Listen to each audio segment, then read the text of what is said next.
Let's get to work on the major triads.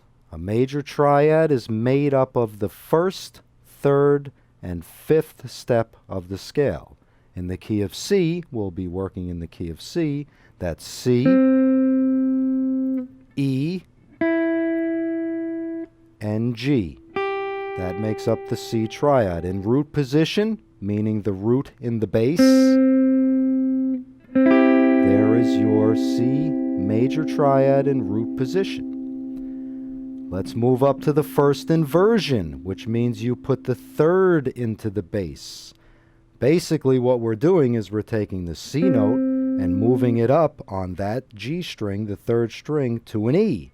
We're taking the E and moving it up to a G, and the G, and moving it up to the next chord tone, C, which gives us. Now you may notice that that little C triad in first inversion, if you look at your C bar chord, it's just a little piece of that bar chord. So we have root inversion with the root in the bass, root position. We have the first inversion with the E in the bass, and now we keep moving those chord tones up to the next chord tone. We had C, E, we move it up to G.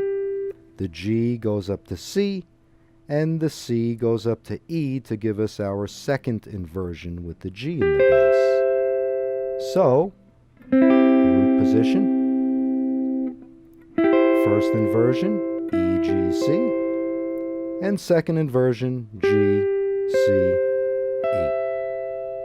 You may also notice that this inversion on the 12th fret, if we go all the way back to the open position, there it is in open position, a smaller part of that first chord that we all learn on the guitar, the C in open position. So once again, root position,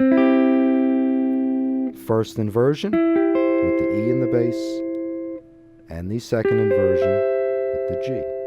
You may want to try strumming 4 beats each.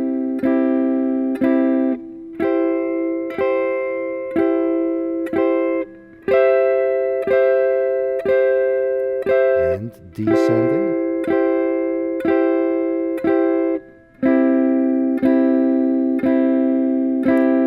I found it's great to look ahead.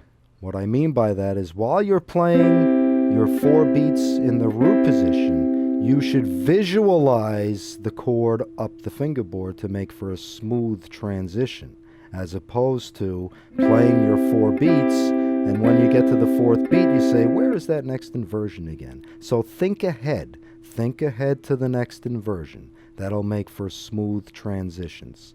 Make sure your chord is clean. Make sure every note rings like a bell. Great. Now we're going to get the jam track up, and we're going to work with these inversions a bit. Dave, that